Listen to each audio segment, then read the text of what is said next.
Clarity. I have to be honest, it's love. Colors. First word? Therapy is what I think of first. Spiritual reality. Yeah. There are more and more studies across the globe, not just in Canada, the US, dozens of universities conducting studies on the efficacy, and the data has been consistent in that the results are demonstrably better when psychedelics are introduced to therapy. And it's important to note, it's not just that you're taking a psychedelic medicine, you're taking it in conjunction with therapy. The integration, which is how you integrate your psychedelic experience into your life, is as important or more important than the psychedelic experience itself.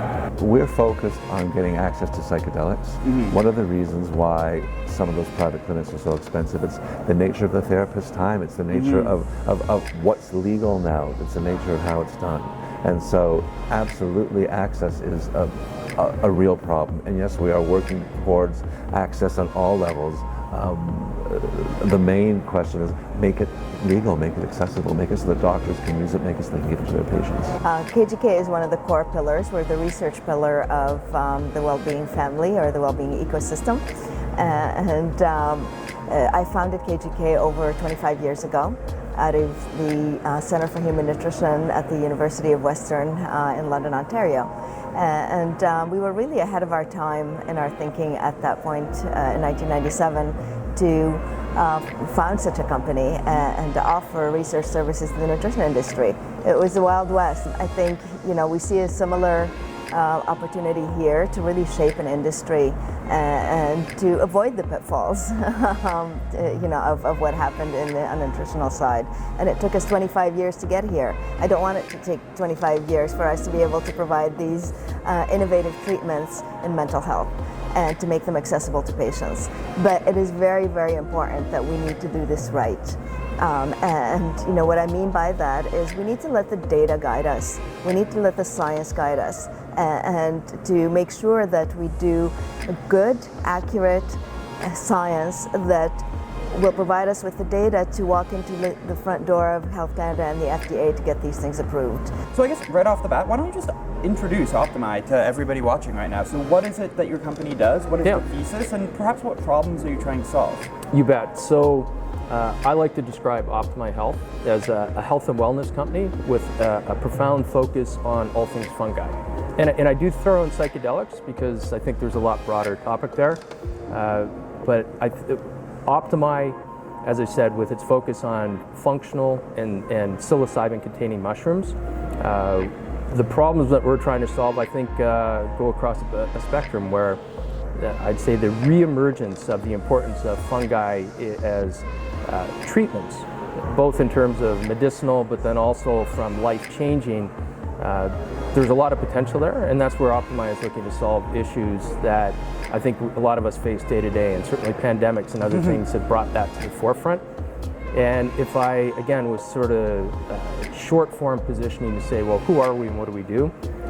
We are the preeminent EU GMP supplier of natural psilocybin. So basically, European good manufacturing practices is sort of I would say, most people are familiar with pharmaceutical products. In the pharmaceutical world or in the food world, that's the minimum table stakes you need to be able to have a product that is effectively fit for human consumption.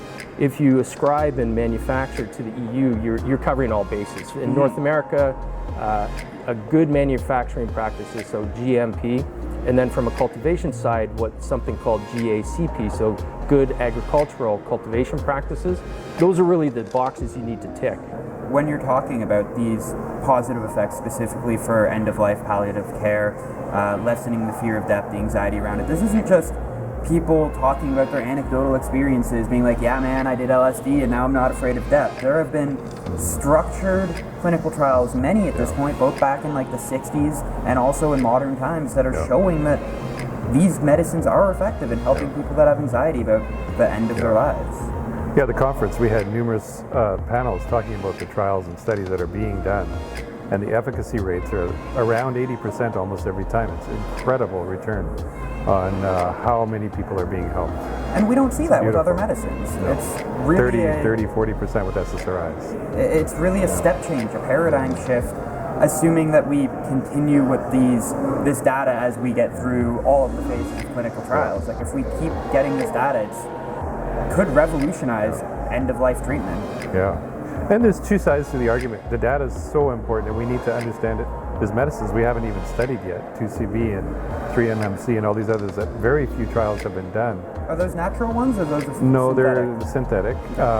LSD, well, you could argue that it's natural too. It comes from the ryeberry. It's been produced in labs now. Obviously, psilocybin is being studied as a synthetic and as a natural drug from mushrooms. Ayahuasca, same thing. They're starting to produce DMT, synthetic. So there's really a case to be made for both of that argument too, that should it be all natural? Well, there's some beautiful chemicals. They all come from our world. So are they really all natural? I mean, I guess that can almost get into a philosophical discussion of what is natural in the first We could talk about place. that for another hour, yeah. Yeah, for sure. There's so many different rabbit holes we can go down when talking about psychedelics. We can end up on the science side or the consciousness side. Like, what the heck is consciousness? Yeah. Maybe psychedelics can help us figure that out. Yeah, is it more real to be on a psychedelic journey, or is it more real to be in the default mode? Is there such a thing as real? There's a whole nother 6 hours. Exactly.